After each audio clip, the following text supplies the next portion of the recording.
Hello students, I'm Dr. Umesh Bansod from the Department of English, J.M. Patel College, Bhandara, Maharashtra. In today's lecture, we shall try to understand background portion of Gulliver's Travels. Gulliver's Travels के पहले lecture में हमने अलग अलग characters को और introductory part को समझने का प्रयास किया। कैरेक्टर्स अगर एक बार समझ में आए तो नॉवेल को समझना बहुत आसान होता है। आज के इस लेक्चर में हम गुलिवर्स ट्रैवल्स इस नॉवेल के कॉन्टेक्स्ट को और बैकग्राउंड पोर्शन को समझने का प्रयास करेंगे। The actual title of the work, popularly known as Gulliver's Travels, is travels into several remote nations of the world. दुनिया के अलग-अलग कोनों में जाकर गुलिवर्स ने जो यात्राएं की है, उस सफरनामे को दर्शाने वाले एक बेहतरीन नॉवेल का नाम है द गुलिवर्स ट्रैवल्स।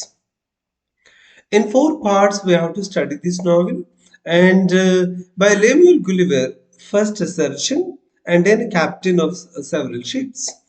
गुलिवर को हमने इस नॉवेल के माध्यम से पहले तो एक सर्जन के रूप में देखा है और बाद में वो बहुत सारे शिप्स के कैप्टन के रूप में वो काम करता है। The name of the author given in the title when the book was published was not Jonathan Swift. जब ये नॉवेल पहली बार 1726 में पब्लिश किया गया था, तब लेखक के रूप में नाम जोनाथन स्विफ्ट नहीं था, बल्कि इट वाज लेमुएल गुलिवर। वो इस कैरेक्टर के नाम से ही इस नॉवेल को पब्लिश किया था उन्होंने। Curiously, the name Gulliver does not appear anywhere in the text. आपको सुनकर ताज्जुब लगेगा। इस पूरे नॉवेल को पढ़ने के बाद में आपको ताज्जुब इस बात का होता है कि पूरे नॉवेल में गुलिवर ये नाम आपको कहीं भी दिखाई नहीं देता, सुनाई भी नहीं देता। It only appears on the title page. Gulliver का नाम सिर्फ गुलिवर ट्रैवल्स इस नॉवेल के कवर पेज ही, टाइटल पेज पर ही दिखता था। As soon as the book was published in October 1726, it had become an instant bestseller and had to be reprinted twice in the next 2 months following public demand. जब अक्टूबर 1726 में ये novel publish हुआ और बहुत ही शीघ्र ये बेस्ट सेलर नॉवेल के रूप में जाना गया और कुछ ही महीने के अंतराल में उसे 2 बार रीप्रिंट भी करना पड़ा लोगों की डिमांड पर। It was widely published in the following years and even serialized. ऐसे कई सीरियल्स बने इसके ऊपर और पब्लिक के डिमांड पर गुलिवर्स ट्रैवल्स की अनेकों प्रतियों को छापा गया था।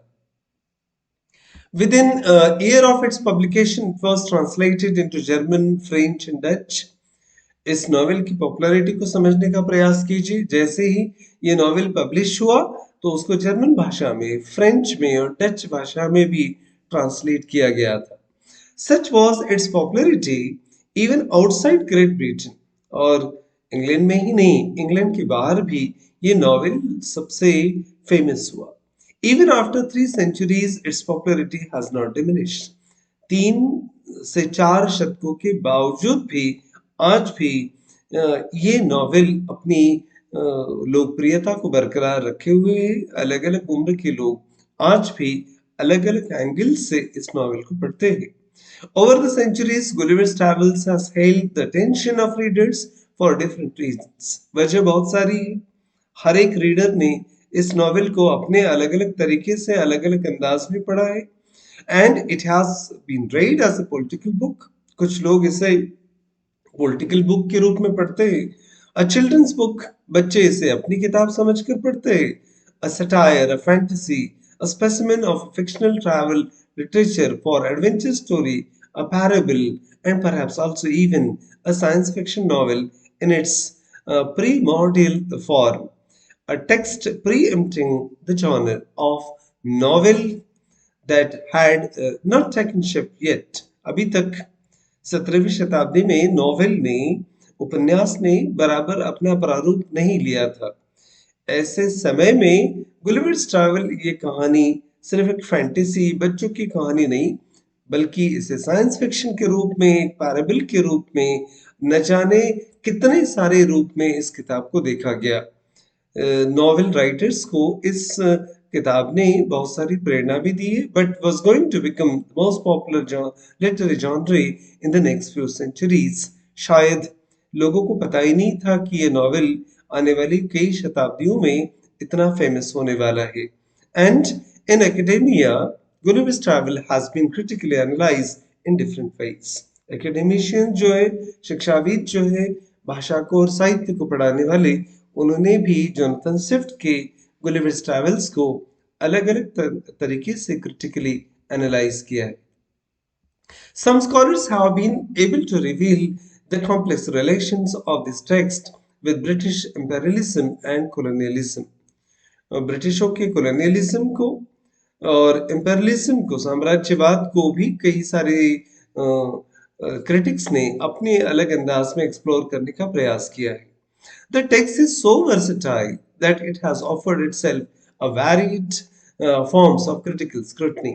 ये नॉवेल अपने आप में कई सारे रीडर्स के लिए कई सारे एंगल लेके आता है, जिन्होंने बहुत सारे स्कॉलर्स को एक वैरायटी ऑफ क्रिटिकल स्क्रूटनी के लिए बाध्य किया है। One of the factors behind the grand success and continuing appeal of Gulliver's Travel is probably that it narrates an old story as old as the classical maritime tales of epic heroes and their great exploits. इस कहानी की विशेषता है जो इसको कामयाब बनाती है। इस कहानी में एक पुरानी कहानी को ही नैरेट किया गया है, जिसको हम क्लासिकल कहानी कह सकते हैं। जहाजों की दुनिया में, समंदर के सफर की दुनिया में जो जो कहानियां लिखी गई है, ऐसे ही हीरोज के साहसों की कहानियां थी। And whatever the reasons behind the great success of this text may be, Gulliver's Travel enjoys the status of being one of the most accessible and widely read texts that were ever written.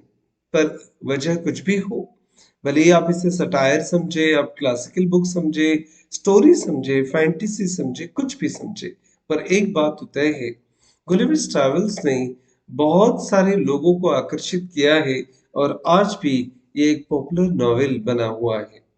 ये छोटा सा discussion आपको help करेगा Gulliver's travel से related, इस novel से संबंधित बहुत सारी जानकारियों को समझने के लिए। उम्मीद करते हैं कि ये छोटा सा डिस्कशन आपको बैकग्राउंड पोर्शन को समझने में मदद करेगा। This video is also available on YouTube, Grammar Planet by Dr. Umesh Bansod. Thank you very much for watching this video.